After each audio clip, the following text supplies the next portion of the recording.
What's up, everybody? Welcome to NarcoCopMMA. This is Dana White's Contender Series, Week 5. I'm your host, Mike, along with my co-host, Brandan. I don't know if you guys saw the little image Brandan made, but yeah, he got arrested by me. He was selling illegal fruit, it looked like. So, he didn't have the proper licensing, so I had to take him in. What's up, Brandan? How are you doing? Week 5, Dana White's Contender Series. One more week closer also to your fight, I believe, right? Next weekend? The fight is not happening. Oh, fuck. What happened? Yeah, we couldn't get it done. So, maybe we'll look at a fight in the future. Maybe take some time off and spend more time making podcasts. I don't know yet. All right. Well, the fight's not happening. So that just means Brandan gets to spend more time with us here. Right. So I guess it's a win for the chat and everybody else. I have a story for you actually about the fruit thing. This was go ahead. Give me the story. Wasn't made in vain. We always talk about stories first here, right? So let's go. Shouldn't that be the normal discourse of a podcast? You got to grow into it. You can't just get right to it. Yeah, for sure. Go ahead. I was sitting at Starbucks. I was reading. I finished up my book, by the way. It was my first book in maybe since I was in 6th grade. I'm not proud to admit that. And my work called me. I do in-home sales. They sent me an hour and a half away from my home. So I drive out there. I ring the doorbell. I knock on the door. No answer. Okay, so I end up leaving. I'm mad. I just drove an hour and a half to come do an appointment with this lady. She's asleep. Well, luckily for me, I find a fruit vendor. It's my absolute favorite thing in the world. If you haven't had it, it's all the fresh chopped up fruit with chamoy, tahini. Delicious. Now, I had been getting ready for a fight, so my diet has been perfect. Like all I eat is tuna, eggs, just basic stuff. Your mic went out. Your mic cut out. I don't know why. Can you hear me now? Yes, now it's good. Okay. I got a call. That's why it screwed up my whole thing. Anyways, so I eat this fruit thing. I had to emergency pull over and shit 3 times. It was so bad. I just had it running out of me. Like I couldn't even. It was like I was peeing. But from my butt. That killed me. And what that tells me is you guys should not be eating those fruit. And actually, you should be arresting the fruit vendors. If that's what it does to people, you should be taking out all of them. So basically what I said in the very beginning was spot on then. It was spot on. Especially after your encounter. I was also spot on in the toilet as well. Not great. Not good. That is not good. Last week, week number 4, we fucking crushed it again. I mean, we've been pretty damn spot on every single week this year. Yeah, I love it. I was wrong on the one fight with McGoyan against McMillan. I mean, I went back and watched it. I didn't watch it live. I couldn't believe he didn't finish in round 1. I mean, oh my goodness. Well, he adrenaline himself too, because all of a sudden he couldn't wrestle anymore. And he did about the dumbest thing possible. He would win the first 2.5 minutes of the round and then lose the last 2.5. If he would have just taken it easy for the first, I think it's a different fight. But let me ask you this. Like on rewatch, I'm watching, right? And obviously McMillan's hitting him a little bit. But McGoyan is having more. He's landing the bigger shots on the feet, right? I'm watching in round 2. And then he decides to fucking shoot these stupid, sloppy takedowns into a headlock. It just looks so bad. He probably got more tired from it. It's like he did the same shit in round 3. Like, bro, you're landing big shots. Why are you keep shooting? Like, it just didn't make sense. He was winning the striking, then screwing up his own momentum by a failed takedown. It looks so bad for the judges. Made no sense, bro. And the way he was getting back up, it just looks so freaking bad. I will say, though, what did I say? I literally said this on the show. I said round 3 against De Jesus. When De Jesus stopped a few takedowns, he started walking McGoyan down. And I said the size is going to be a big thing and the physicality. I think I could see Tommy walking him down. So although I missed on the winner, I called the fight to a T exactly like that. And to be honest, I was very shocked at how bad McMillan was on the feet, bro. Like this guy, if he's a punching bag like that, like it is bad news in the UFC, bro. Like I was not expecting defensively him being that void. The problem is we got no tape, right, against anybody that had any pulse. So we had no idea. We thought, okay, this guy's if he keeps this fight standing, he should be good, right? Everybody kind of thought that. but like he was getting destroyed on the feet, man. Like what was going on against the guy? McGoyan is okay striker, but like he's not anywhere near like a high level striker, but he made him look like one at one point, just landing these big shots on him over and over. Yeah, that was the only low light of last week. Other than that, it was pretty nice. But should we pop into this week? You know what? I just want to talk one more fight really quick. Yeah. Antoine Ho, like you've trained with him, you've done it. It really looked like he knew that if he stood there and traded with Chapolin, he was going to get knocked out. So he decided to just try to grapple, try to pull guard, try to do all of that, which killed my my under KO, yeah, all that stuff. Yep. Just murdered it. So I mean, I would still play that. Like I wasn't expecting him. Going into Contender Series, you would think he'd be like, fuck it. It's my only chance to get it. There's no way he's getting a contract if he does the shit he does and wins. Yeah, Anyways. It was a frustrating thing altogether, and you can only fight someone who wants to fight. But Chapolin looked great. Everyone looked good on Cesare, bro. Cesare is a monster, bro. That guy's a monster. I'm telling you. Mikel's brother. I hit a $200 to $6,700 parlay. You just reminded me. I hit a 149-1 parlay this past weekend. Wow, congratulations. Lambo rounds 2 and 3 on Sam Hughes combined with rounds 2 and 3 with BSD. Let's go. That's amazing. Yeah, it was amazing, dude. Over $7,000 on that alone. And I just had an incredible weekend. Like overall. Good for you. Yeah, it feels good. I've been kind of like teeter-tattering back and forth, winning a little bit, losing a little bit. It was so annoying. And yeah, just hit a big weekend. Big weekend. Yeah. All right. Let's start here. First fight of the night. It is in the light heavyweight division. It is this 8-0 Felipe Franco versus the 3-0 Freddy Vidal. Franco, 24 years old, 6'1", 76-inch reach versus the 31-year-old, 6'3", 79-inch reach, Freddy Vidal. You want to start it off here? You want me to start this clunker off? Whatever you want. I don't know that this needs a lot of time on this one. Freddy Vidal is late replacement.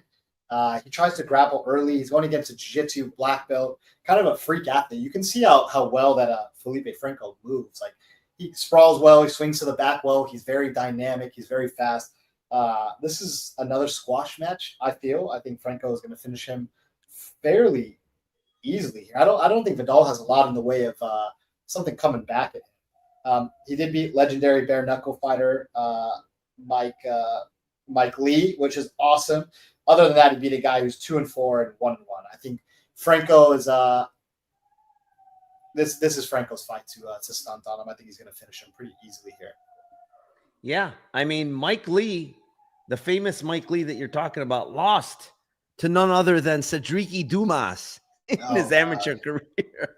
And we have him fighting this weekend.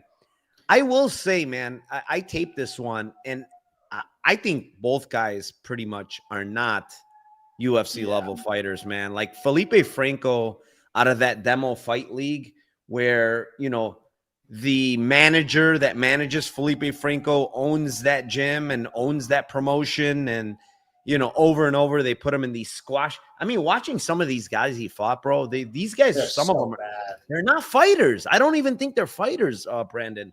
Like, bro, a lot of these guys have no fights and they're fighting him. Like, look at how many guys are 0-5, 0-6, 0-2, 0-0. Like, what the heck is going on?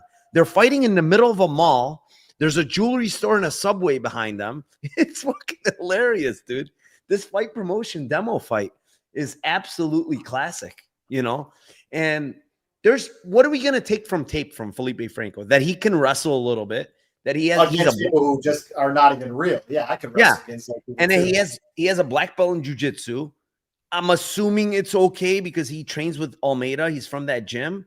I don't know. Again, he has a lot of accolades on his Instagram where he's grappling tournaments. And so he could be an actual good black belt. I'm not saying he's not. my thing is like the level of opposition is so damn bad. It's so damn bad. It's like we can't.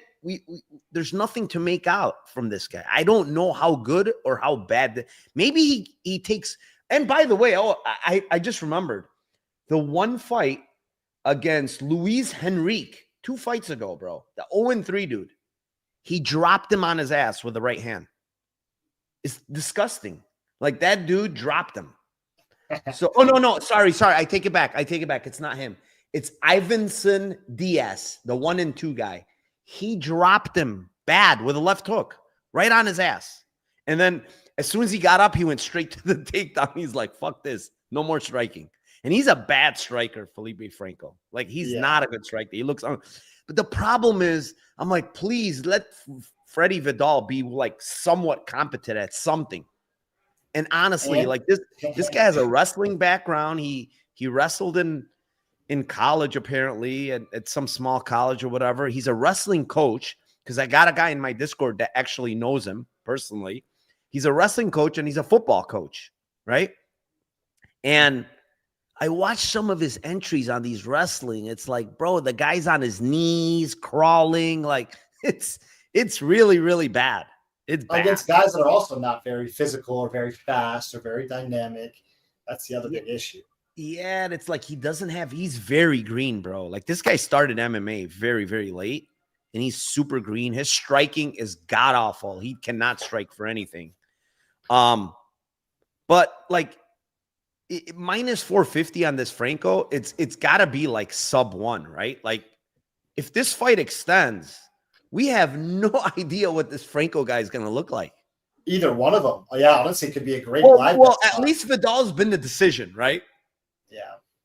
I mean, this dude is can crushing round ones, like left, right, and center. So I will say he looks technically fine. Like, his jiu-jitsu looks good, I think. Okay. So like you said, though, like against 2, right? So that's the worry, it's going to look good when there's no resistance. But maybe I will say winning the tournaments in Brazil is a thing. You don't just win black belt tournaments just because. That's but here's the scenario. How about if Freddy Vidal stuffs the takedowns and ends up on top of him, or it's standing even? Freddy Vidal looks bad on the feet, but so does Franco. And it's like, it's a weird matchup. Vidal also missed weight. I just don't know how serious he's taking any of this. He didn't make weight, which also probably tells me he doesn't have good people around him, good camp, good coaches. I think Franco's going to win, but I'm not rushing on this. This is not like this isn't a Congdon from a few weeks ago. And dude, this is a complete. If I ever seen a pass, this is the pass of the century. Like, I just can't. I don't have a good read on these two fucking guys. All I know is they stink. That I know, but anyways, let's move on. Fight number 2. It is in the lightweight division. It is the 7-3 Chasen Blair versus the 10-1 Samuel Sanchez. 26-year-old Chasen Blair, 5'10", 71-inch reach, with a wrestling background. I mean, he wrestled at North Carolina. He didn't do great, but getting there D1, it's got to be somewhat good. Samuel Sanchez, on the other hand, 22 years old. I think the 5'10" is wrong. Either one of them is wrong as far as 5'10". Sanchez did have at least a 2-inch to 3-inch height advantage when I saw it. He's got a 74-inch reach, and he's 10-1. Pretty much a striker. You want to kick us off here? I can kick us off, whatever you want. Yeah, I'll go on this one. Actually, I'm a little bit interested. I know this is not going to be popular. I'm a little bit interested in Blair here. I don't think Sanchez is very good, and he's super, super young. And he looked. There was a couple times I needed to see his takedown defense, and it looked okay. He's got like some good hips and good redirects. But I think Chasen, at any time he wants to, can put him on his back. And he's not completely lost on the feet. He's got big power. His ground and pound is really good. His submissions are really good. I do feel he's a little bit soy sometimes, and what I worry is about that early dynamics of Sanchez. But Sanchez went to a decision with a guy. What was the dude's record that he took to decision? 7-13 currently, I think, or 7-16. 7-13. Yeah, 7-13. He went to a decision. He didn't look good in that fight. He didn't look good at all. I think Chasen can hang with him on the feet, stay safe enough, and I think I think he has to wrestle. If he doesn't wrestle, he's going to be in for some shit. But I think this fight's not going the distance one way or the other. But I think actually Chasen Blair's a nice.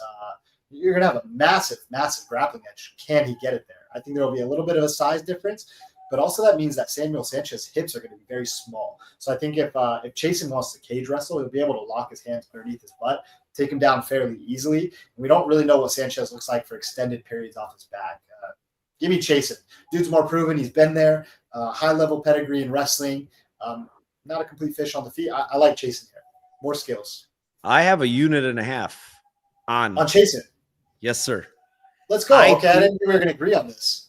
I honestly believe this Sanchez guy, if I tell you how much dumpster diving I did on this guy just before, like, just to make sure I was like crossing my T's and dotting my I's, I went dumpster diving as far as, because it's hard to find tape, right, on these demo fight guys. This is another guy, by the way, that's in the same camp with Felipe Franco, same demo fight bullshit, and he's a purple belt in jiu-jitsu, but he's clearly very uncomfortable on the ground. In a couple of fights where he's actually the one kind of like tossing people to the ground, he wants nothing to do with the ground. He doesn't ever go down there. He doesn't want to, and he got knee barred in that one fight versus a complete can as well. This Hugo Vargas guy knee barred him.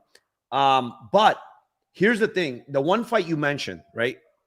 7-13 guy, very undersized. Honestly, it looked like in my eyes for 55. Did you see that guy? He was tiny, man. Yeah, every match he's had has been a squash match. And I watched it without seeing the result, and I was like, man, when's it coming? When's it coming? When's it coming? It never came, the knockout. So, and that guy had like somewhat success, just like cage pushing, trying to go for grappling, and he was super small, you could tell his wrestling sucked. He had some good entries on Sanchez. He just didn't know how to finish, it seemed like, but the other fight, dude, this other fight, Brandon, and I know you didn't watch this because this is the one where I dumpster dived hard to find it. I eventually found this Severino Neto guys had 7-15-1. Okay. This guy's 7-15-1. And I dumpster dived and found his IG. Within his IG, I found the entire fight against Samuel Sanchez. Okay. And it says KO there, but I have news for you. He did not KO him. What happened is this Neto guy is hanging with him, bro. And this Neto guy is like 5'5", short Brazilian guy that's like, looks like he's 45 years old. He's hanging with him in the striking in round one. They're exchanging a lot of kicks. There's really no big punches landing. In round two, he comes out aggressive more, this Neto guy. He lands a couple of punches. He's landing kicks. There's a low blow from Sanchez. It stops the fight for a while. He comes back. He starts landing kicks again. And this Neto guy breaks his foot from a kick, kicks Sanchez, breaks his foot, and then backs up. And he's like, I'm done. My foot's broken. And the fight gets stopped. Oh, jeez. Bro, this guy is 7-15-1. And if you watch this fight, your eyes will be like, why is this guy not disposing of this guy? And it's like, Sanchez is so low volume, bro. Very low volume. Yeah, he's always trying to find it, but he never throws. He can get backed up very easily. That's the other thing. He's getting backed up against these. The problem is these guys are bums, bro. Like legit bums he's fighting, Even the last guy, you look at his shiny record, and then you see who that guy's built the 17-6 record against. It's all 0-0 guys, 5-6 guys, like terrible fighters. That's how he became 17-6. So for me, it's like Blair has really improved the striking, man, overall. I really believe. Yeah. Did you know that he started out as a southpaw striker initially, and now he like fights both orthodox and southpaw really comfortably? I've bet on Chasen his entire career, all the way up through Cage Warriors. I think, unfortunately, he ran into Cody Steele, who's just a lot better. Cody Steele's much higher level grappler, at least in the jiu-jitsu. He could actually wrestle, and he kind of took to the striking a lot better. And what are you going to do against a guy like that? Like, what would Cody Steele do to a Samuel Sanchez? But that's the thing. Like, he even wobbled Steele in round one with a huge right hand, and he has power. Do not sleep on Chasen Blair's power in his hands. And then the equalizer, like you mentioned, is like, this Sanchez guy, I saw him get his back taken, bro. He had his back taken against the other guy that went to decision, this Sergio Santos guy. That's 1-2. He had his back in round 3, you know? So it's like Blair has faced way better guys, competed with way better guys. You know, both guys could be improving. They're both young, right? But the big equalizer here is like, I've seen Blair go 3 hard rounds, you know, and you can call Jeffrey Craig whatever you want. He's tough as shit. That's my boy, Jeff. Yeah, I mean, he's tough. He's tough. You know, he's big as well. And the one thing I will tell people is Blair fought at 170 for a very long time. A lot of his early fights were 170. So I don't really care about this Sanchez guy's size. I don't think it matters. I agree. Last, I want to say 2 things. And then I got to move to the next one. We got to roll it. But one, Graham Boylan and the UFC would love to get one of these MMA Academy guys into the UFC. It's like what they've been begging for. They've been dreaming of it. They've been paying for these guys to train and fly out from from overseas. They would love it. I think he's good looking. He speaks well on the mic. He wrestles, like all these different things. MMA Fight Academy, all that stuff. I think Orozco is probably next, but Chasen Blair is going to be the first one after this. Yeah. Yeah, I don't want to go too much deep into it. I mean, I took him at plus 100, unit and a half. I think he has actually a really good chin. Steele landed bombs on him. He didn't stop him until he hurt him to the body. It's the body. He's pretty good. And he can wrestle whenever he wants to. Yeah. All right. Let's move on. Fight number 3. Probably the most highlight reel fight of the card, I would say. It is the 27-year-old Cam Teague, who's 9-1, 5'10", 69-inch reach, versus the 30-year-old, 5'9", 72-inch reach, 12-5, Lerryan, Dougie Douglas. This is a striker versus striker. Lerryan, obviously, he has a wrestling background from back in the day, but the guy loves to strike. He's a really, really good technical striker. Tons of power in his hands. I've loved this guy, Brandon. I've been betting this guy as a dog in every single LFA and all these other promotion fights. He always is. They always make him a dog. I just don't understand. Every fight, he's a dog. He's a dog. And, you know, there's a couple of things that I don't love about Douglas, and one of them is, like, he's kind of low volume. You know, he's looking to counter guys a lot. A lot of times he doesn't go first, which I think is a mistake on his part. Like, for instance, the Garib fight, he was getting backed up, getting his leg kicked. You know, a lot of little things that didn't really look good. But the minute he decided to go in round 2, Garib was done. Like, he landed big shots. And clearly, people do not like getting touched by this guy. This guy hits very hard. He puts guys out with one punch multiple times. He's faced good regional fighters. Isaac Thompson is honestly a UFC level fighter. That kid is a phenom. Even though he has losses, that kid is a phenom. He's gonna be really, really good. But like Cam Teague, what's his best attribute? He's tough. He comes forward. He throws volume, and his head is on the center line like a freaking punching bag every single fight. It's insane. You watch back that Fury fight against the former Austin Lingo, and Austin Lingo is lighting this guy up like a Christmas tree. Hey, don't you come for Lingo like that. I mean, it is what it is. He's lighting Teague up, and then he gasses out from the pressure. You know, Teague does attritional work. He'll keep your body. He'll calf kick. He'll move forward. He'll throw combos. But my God, is this guy hittable? And you just can't be hittable like that against Douglas, man. You cannot be hittable. I think this is a highlight reel KO. It's going to be bad, in my opinion. If somehow Teague survives and is able to push forward, I could see a world later on potentially where he can break Douglas. Douglas has kind of quit before, which is a little bit of a concern of mine with him. He literally quit against that fight he lost against Thompson. He got hit in the head. He was rocked a little bit, but like he just kind of like shelled up. He's like, I'm done, you know? And there was another point in the Garib fight where he kind of shelled up and he was like balling up a little bit by the cage at the end of the round. And that scares me a little bit against a guy like Teague who will come forward and throw a ton of volume. But, man, he's going to knock Teague out so bad. And I mean, you have 4-ounce gloves, and Teague's not hard to find. Teague's going to bring the fight to Douglas. So, I mean, they're going to trade in the center. To me, this is KO1, like, no doubt. Yeah. I mean, he's got to finish him here. I played the under 1.5. Minus 125. I'm like, dude, this guy's going to kill him. He's going to absolutely. That's free cheese on either way. I mean, they're both going to draw a line in the sand. They're going to draw a line, and they're going to exchange, and one of them is going to die. And I'm pretty sure it's Teague, but me too. Yeah. You got anything else on this one? Not much. I think that's a pretty easy one. He just got knocked out in boxing too. Like, so the one thing that had always served him the well is his chin, and now that's starting to go too. In 4-ounce gloves against a massive hitter, your second time. Wait, he got knocked out in boxing too? I'm pretty sure 205 just told us he got knocked out in boxing. No, he got the knockout. He got the knockout in boxing. I see. My bad. Yeah. I was like, damn, I missed that one. No, 4-ounce gloves though. It's just that's bad news against Douglas in this fight.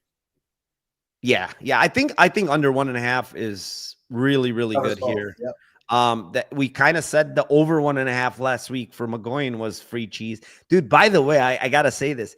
On air, I think it was like 130. It closed like minus 220. No way. Yes. On the McGoyan over. Yeah. We literally got it. So this one's the under. Let's hit it. This is definitely the under. I truly think this under is pretty free. All right. Let's get to the good fights. We're skipped all the bad ones. Now yes. We get to the good ones. Yes.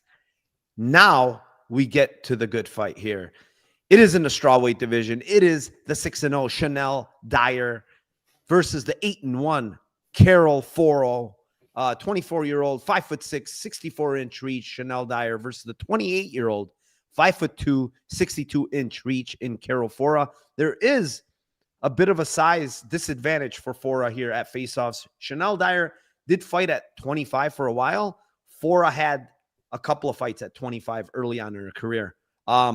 Give us the breakdown here, Brandon.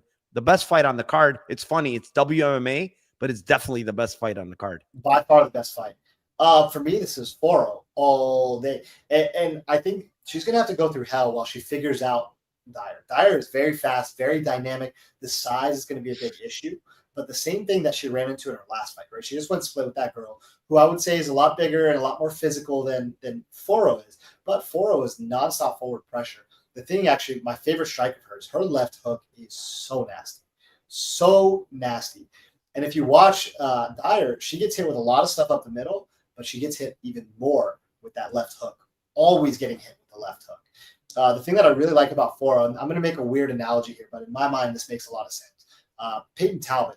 What I love about Peyton Talbot is he does stalk guys the same kind of way, but he only takes what's available. So if you notice, he'll lead combinations a lot of time with an inside low kick.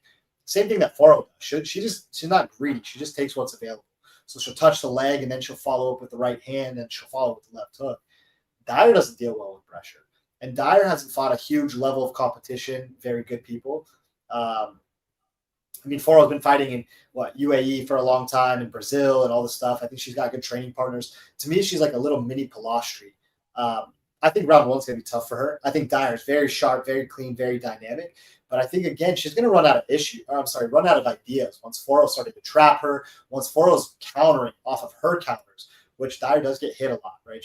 When she fires, people fire back at the same time. She's getting touched. And she's got a decent chin. But sometimes when she does get hit, it looks really bad. Like she kind of makes a big motion, big movement, her head will snap back pretty far. I think Foro's just kind of nastier. And I think when they get close and they get into a clinch, Foro's going to put 5, 6, 7 punches together, where I think Dyer needs the space. We're going to be in the small octagon, obviously, for Contender Series. I think that favors Foro. I know she's going to be at a little size disadvantage, but I think she's mean and nasty, and I like Foro here. Man, what the hell is going on? We're agreeing on everything, dude. It's crazy. No kidding. All right. I have a bet on Foro. I bet her at plus 150. Bro, and you know, it's mainly the Scatizzi fight, man. When Scatizzi decided to bite down and go forward, she was having a lot of success with Dyer, landing big overhands, And she is a lot more physical than Foro is, but she's also way worse than Foro is too. I mean, her striking is terrible, Scatizzi, like very bad. And she was landing big shots on Dyer, man. Like she visibly like got her all fucked up in the face, and like that fight was way too close for comfort against a girl like Scatizzi. You know, like that. I mean, she's 3-4 now. Like she's 3-4. She's been finished in 3 of her 4 losses. You know, Dyer's the only girl not to finish her. Obviously, you know, she's faced decent girls, Dicheva, that other Polish chick recently. So those girls are really good. But I just don't think much of Scatizzi's game. Like, she's not very good. And I'm looking at Foro, and she reminds me of a more technically sound Jessica Andrade. Literally, that's what she reminds me of. Fucking just stalking you down. She has like that bobbing movement like Jessica, and then she'll wing those big shots, man. And her left hook is so good, man. So much power in her hands at 115. It's insane. The only 2 fights for her that have gone the distance are the 125 fights. After that, she's went on a tear of knockouts. Every single one is a knockout. And she's on a 6-fight knockout streak. You know, she's smaller in stature compared to Dyer, but she's filled in. Like, she's not a small 115 pounder. She's fought at 25, like I said. And I think both girls kick really well, by the way. I think Foro has nasty calf kicks as well, but I think Dyer has like the better variety of kicks. Like, her kicks are really, really good, man. Really, really good. She's a more flashy striker for sure. Very flashy. She's going to have the speed advantage. But again, this is the apex, man. It's a smaller cage. Foro is going to be able to cut the cage off a lot easier than a bigger cage. And honestly, Dyer's been finished before in amateurs twice. You know, she lost like Shauna Bannon. She got finished by Shauna Bannon. Crazy. And so this is, you know, if she gets hit with those shots that Scatizzi landed on her, honestly, Foro could put her out. She hits that hard. And I've seen Dyer, like, she doesn't react well when she gets hit. I don't like how she reacts. And cardio-wise, like, I was thinking Foro was going to have bad cardio. I don't think so. I think she has fine cardio. Like, I saw her go those 15-minute fights. She was completely fine in round 3. So Dyer seems to slow also because everything she does is so fast twitch and it's always dynamic, always dynamic. And Foro is just like kind of like the Brazilian, just very chill, very calm. And then the biggest issue is sometimes Dyer will just put her hands up to high block, high guard. And that's when Foro starts teeing off. She'll rip the body. Bro, and she rips the body, Brandon. She rips the body bad, man. She knocked out the one girl with a body shot. I will say this. My initial read on this fight was that, like, Foro is going to be an amazing dog that's not going to cash. And the only way I can see that happening is if Dyer's going to wrestle. And that is the one part that's going to hold me off just a little bit. I'm going to ease into this fight. I'm going to watch this fight. I'm going to ease into it because I think Dyer, she might be in a Dyer situation. You know, she might have to wrestle for 15 minutes. And it's going to be boring. She won't get a contract. It's going to be a whole big deal. And Foro is going to be – it's going to be exactly the Lupita Godinez fight versus Julia Palastri. Just too little, too late. Starts picking her apart in the 3rd. But that's the one part. I will be shocked, bro. Consuela couldn't hold this girl down. I will be shocked. Like, she's way better grappler than Dyer. That was at 25. Dyer's also 4 inches bigger, and she's very fast. No, but so is Consuela. Consuela's a 25er. Yeah, I don't think she's going to have grappling success because Dyer's not really that good of a grappler either. Like, and she doesn't put together 15 minutes. And honestly, putting together 15 against a puncher like this that's a lot. I'll be shocked if she's like having, like, maybe she gets a takedown or two. Don't get me wrong. I just don't think she's going to control Foro, you know? So, and do you really think, like, going into Contender Series game plan, let's wrestle here? I mean, I would be kind of surprised from a girl. No, I don't think that's the game plan, but I think that's reactionary sometimes because just like getting hit, right? Fight or flight. We're going to have to survive, and that's what we're going to take. Yeah, I mean, yeah, it's always in the back pocket if you have it, but I just don't think Dyer has it. That's the issue. But yeah, it's going to be a fun fight, man. This is the best fight of the card. I have Foro. I have a unit at plus 150. We're like literally every single fight. And guys, I'm telling you, I swear I don't talk to Brandon about any of these fights. I haven't said one word about these fights to him. So, well, I'm interested to see know. what you go for the main event because I have a spicy pick. All right. Before I go to the main event, links are down below for me and Brandon. My Discord's down below. Brandon's Patreon is down below. Also, if you don't have Bet Online, sportsbetting.ag, both of those links are down below as well. Shout out to my chat all the time. I couldn't go through all these comments today because I think Brandon's in a hurry. So 384 Go ahead. live You viewers. can pick up some. I got a little bit of time. Yeah. Okay, because I thought you were a bit in a hurry. So, there's a lot of comments here, but everybody loves Brandon, it seems like. That's one that I've taken.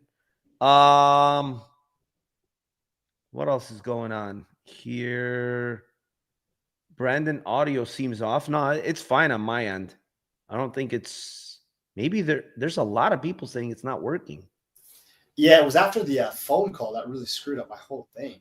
Yeah, no, you're good though on my end. No, you're fine. You're fine. We have Dravi in the house. What's up, my man? He had a big weekend. Thank you, bro. Nice graphics, he says. Appreciate you. Congrats, Narco, on a nice week. Thank you. What else we got here? Sanchez is at the shopping mall of America. That's funny. What happened? They're saying that he's training at the Mall of America. Oh, they're fighting in this mall Oh, by the way, Alice Pereira, that's fighting this weekend. Franco, that's fighting on this card. I have to say this because it's hilarious. Franco, that's fighting on this card. Alice Pereira, that's fighting this weekend. And the Sanchez guy that's fighting out of this weekend. They're all from that Falto de Gallo, whatever gym. They're all promoted by this demo fight guy. And all three of them have been on the same card like 5 times. It's fucking hilarious, dude. Your mic is gone. Damn it. That's what they were talking about.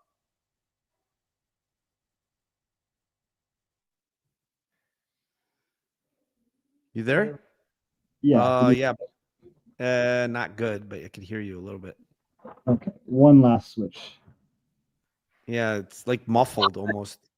I'm just talking on my AirPods. Santino said okay, you're better. That's better. That's better. Yeah, he was freaking out, and he did all the stuff. Usually I set it up, so that's why he chose the wrong. No, you're better now. Just talk out of your AirPods. It's fine. All right. But yeah, I don't know if you heard that. Like all 3 of them have fought on the same card like 4 or 5 times. It's crazy. Yeah, you get the whole crew, the whole team. Everybody does the whole thing. You know what I mean? I don't think there's a single guy from that gym that ever loses in that promotion. That's the funniest thing. Like not one of them loses. It's like back in the day when Titan FC used to be around and Goat Shed would just come in and wreck shop every time. Oh my God. Love to see it. Wait, Santino was in Santino was on Tybura's corner? No, I don't know. It must have been someone he's resembling him or something. That's what he's talking about. You know. People just talking mess. All right. That's enough. Let's move on. Main event of the night. It is in the heavyweight division. It is the 3-0-1 Anthony Guarascio versus the 5-1 Stephen Asplund. And, Guarascio 6'2", 77-inch reach against the 6'5", 78-inch reach Stephen Asplund. Asplund took this fight on about a week's notice. 2 fighters fell out for Anthony. So here he is in the main event. I am not really sure why this is the main event, but I guess I know why. I mean, violence perspective wise, it's probably the main event. But bro, like I know Stephen Asplund for a while. I've taped him a lot. LFA. He's the LFA GOAT. He was a guy that was 500 pounds at one point, lost a ton of weight. His dad was a fighter. His dad had a ton of fights.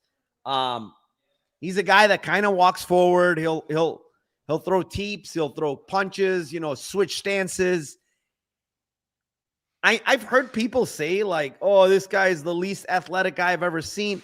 I don't think he's unathletic for heavyweight, honestly. He moves actually decently well for a heavyweight. Yeah, he does. I've heard these takes that this guy's unathletic, and it's kind of weird to me to hear because I think he moves pretty damn well for a heavyweight. So he switches stances, you know, he kind of takes one to give 2 or 3, you know, he's a guy that kind of walks in the fire, and the best part of his game is, honestly, I think his clinch is not bad. He throws really nice elbows, really nice knees. He cuts a lot of his opponents up with his elbows. He's got a pretty good chin, you know, like he's been hit a lot at heavyweight, taking it all. His worst part is probably his ground game. I mean, he makes a shit ton of mistakes down there. He does, but it's against guys like Denzel Freeman, who's like he's a really, really good wrestler. Yeah, I mean, Freeman is actually a good fighter in general, to be honest. Like for heavyweight, he's a good fighter. And you know, he's fought through a lot of adversity in fights. You'd love to see that. Like, his dude is tough as hell. He definitely has the better cardio of these two guys. Are you going to say all this just to go against him? No, I'm not saying all this to go against him. I am going to say that I'm passing this fight. I am not taking a side because I do think Steven Asplund is probably better live bet than pre-flop, honestly, because Guarascio hits very hard. You could tell, like, he has a lot of power in his hands. Maybe Steven Asplund can take him, but it's just not one of those things you want to do at heavyweight with a guy that, you know, technically speaking, Guarascio is probably the better striker. He's more, you know, he's came out a little bit more calm, if you see in his last fight against the Bailey guy. Yeah. He landed a big shot. He obviously knocked him out. The problem is this guy is training nowhere, in his garage. Yeah. He's got, if you listen to his interview, Brandon, they ask him like about his training camp. This was 2 weeks out. He's like, I'm done with training camp. He's like, I just want to fight already. I wish it was tomorrow. I'm kind of done with this. I already know what's going to happen. I'm going to knock him out in round 1. Like, it's just a guy mentally that's like, thinks that everybody's a pushover. You know what I'm saying? Because the rest of them have been pushovers, right? He's knocked them all out. The problem is, what happens when there's adversity, bro? What happens? He's only gone 1 minute and 32 seconds in these fights. Yeah. What happens when this fight gets extended and now Asplund is fucking teeping him and punching him and he's not stopping, right? What happens to a guy? And honestly, I saw a red flag from this Guarascio guy. I did see a red flag, and it was in the I think it was the Mike Johnson fight, his very first pro fight. 1-6. Actually, no, I take it back. I think it was the Watterson fight where this guy started throwing punches, and this guy Guarascio started shelling up and running, bro. He ran. And it showed me that, like, oh, if someone punches him back in the mouth, he doesn't like it, it looks like, you know? So at the end of the day, technically speaking, Guarascio is the better striker. I don't think there's going to be grappling. Maybe Asplund tries, you know, along the fence. I don't know. I don't really see it. But to me, it's early Guarascio, later Asplund, maybe even later, like in round 1. I'm talking later. It could be, doesn't have to go to round 2 for Asplund to win. But Asplund, the one thing I hate, Brandon, is he does leave his chin up in the air and he drops his hands so freaking much in exchanges. That's the one thing that scares me with him. And he's been landed on quite a bit, like against these regional guys. And I would consider, honestly, Anthony just as he's probably very similar to them. He's not like he's a world beater, but I think he's a better live spot. That's what I'm getting at. Like, there's no way I could play Guarascio at minus money, at minus 182. No way. Because he's KO 1 or bust, in my opinion. Because if this fight extends, he's screwed. Yeah, to me, I'm all over Asplund. Like you say, that Guarascio is a better striker, which I disagree with vehemently. He's a better puncher, but he doesn't have a complete striking puncher. I agree. I'm sorry, I take it back. He has the better hands. Sorry.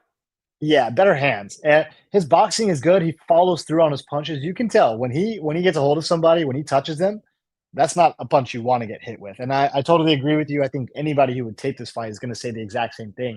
But the things that I love about Asplund is I just see that teep to the belly. I just see that teep to the belly, teep to the belly. Anytime Guarascio is going to come in and he telegraphs his punches, it's not like he's keeping it a secret. When he's loading up, you know what he's about to do. I just see Asplund teep to the belly, And then the other shot I really like, and this is like, I said this on our show a bunch today, and I've already said it a bunch of times.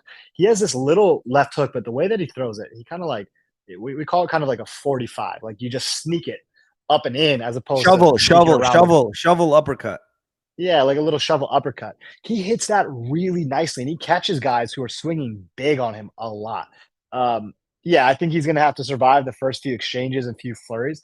But listen, at the end of the day, Guarascio has always been brought in as the B side. For Bailey, he was brought in the B side. Billy Ray, every other fight promotion brings him in as the B side. Now he's a favorite on Dana White's Contender Series. A man with face tattoos who trains in his garage. I can't do it. I will never do it. I will never bet on him. If he KO1s Asplund, so be it. But I'm looking for a live spot on Asplund. I think he's going to finish him second or third round. He's just going to dink and dunk him, get him tired. I think that's if he survives first, I think it's all Asplund from there. Yeah, our boy Michael makes a good point. We don't know if Guarascio is going to death cast. I mean, we don't know, but like just looking at him, the way he trains, the talk about his training, the garage stuff, I just think this guy's, especially here, you have to take into account Steven Asplund's style, though. He's going to death gas to that type of style. It's not like exactly because he's touching his body. It's not, I don't even think it's based on Guarascio. It's based on Asplund and how the fight's going to go. Even if he didn't gas himself out, I think he'll, just the way Asplund's going to dink he melts all of these guys, bro. He melts literally all of them. The only guy that Gonzalez guy survived, I don't even know how.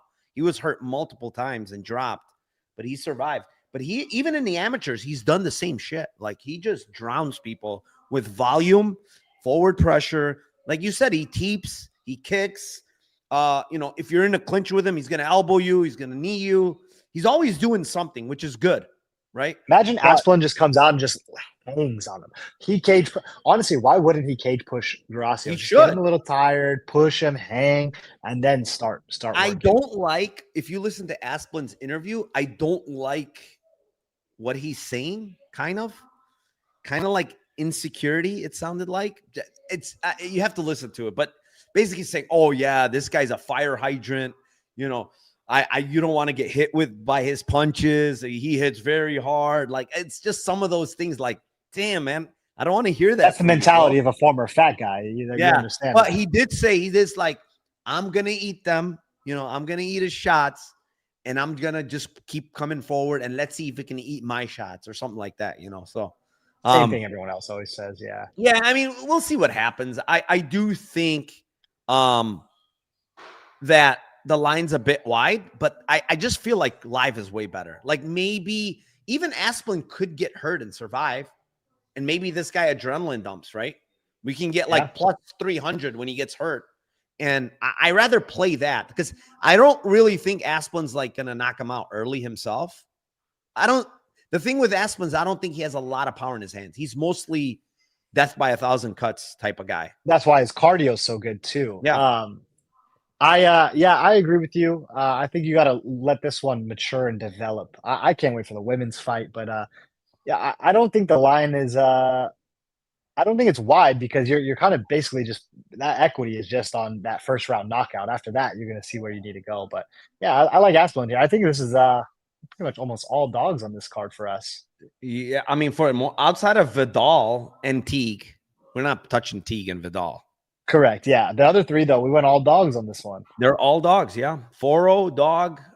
Blair is basically a dog right now, and I can't believe he's plus 100, to be honest. They must be just looking at their record, 7-3, 10-1, shiny Brazilian, 22. They just see this tall, dynamic Brazilian. They're like, he's like the rest. I don't like what I saw from Sanchez. Maybe I'm wrong. They call him the prodigy or whatever. I don't know. He doesn't look like a prodigy to me, but maybe he's improved. Anyways, we went through all 5. Brandon's got to go. Did you do your pod before this as well? That's why I'm a little low energy. Everyone's laughing at me saying it's funny me holding the mic for 40 minutes. That doesn't work. And that's great. It's a great way to end the shows today. Yeah. I appreciate you for coming on. Appreciate everybody in chat. 420 live viewers. Hit the like, subscribe to the channel. If you haven't, please. Channel's growing. Thanks to Brandon, people like Brandon, people like Tim, everybody else that comes in. Appreciate everybody. Brandon, let the people know where they can find you, IG, Twitter, your Patreon, everything. Go ahead. Yep. Brandan Olivas on Instagram and as Brandan. My name is spelled a little crazy. I think on Twitter I'm still Olivas BJJ, which I need to update that pretty soon. I don't like to be known as a jiu-jitsu guy. And then you can find us on YouTube. I just filmed a show. It was a hour and a half show. Santino DeFranco on YouTube. And man, I'm happy your channel's growing. It's been so fun to do this every week. Your audience is awesome. We always get new subscribers from you. And it's fun chatting with you once a week. I'll have to jump in on a Friday randomly or something on one of the Lambo podcasts. It's been incredible, man. It's been incredible to have you on. I've sent you messages of people just send me really nice messages. So I appreciate it. It's good for the both of us. And we talk fights, bro, which we love to do, right? So. And we got to keep those crazy graphics going. I know how much you love those. Oh, boy. I tried to put up that graphic on my thing, but he made it too big, and you can't, like, StreamYard doesn't allow you to put like a bigger graphic for whatever reason. So I couldn't put it up. He's gonna be hurt once he sees it, but no, I told him. I said, you got to make it smaller. You got to make it smaller for me to put it. He's been dying for me to put that thing UFC 2. Oh, I know. So I'm gonna do it next week. Hopefully he fixes it. But again, thank you to everybody. 425 live viewers. Hit the like, subscribe on the way out. Go to Brandan's channel, subscribe there. Thank you very much. Good luck tomorrow. I will be back Friday, Lambo Plays podcast.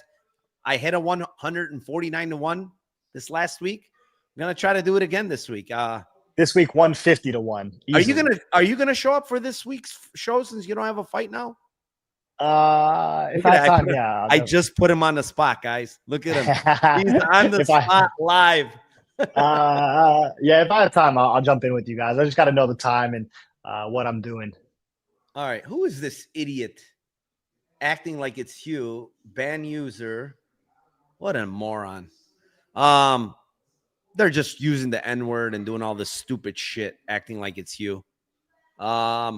Anyways, I banned them. You probably can't see it anymore. I banned them. Oh, yeah. Jeez. They used my they use your and everything, your picture and everything. Assholes, like usual. Anyways, have a good day.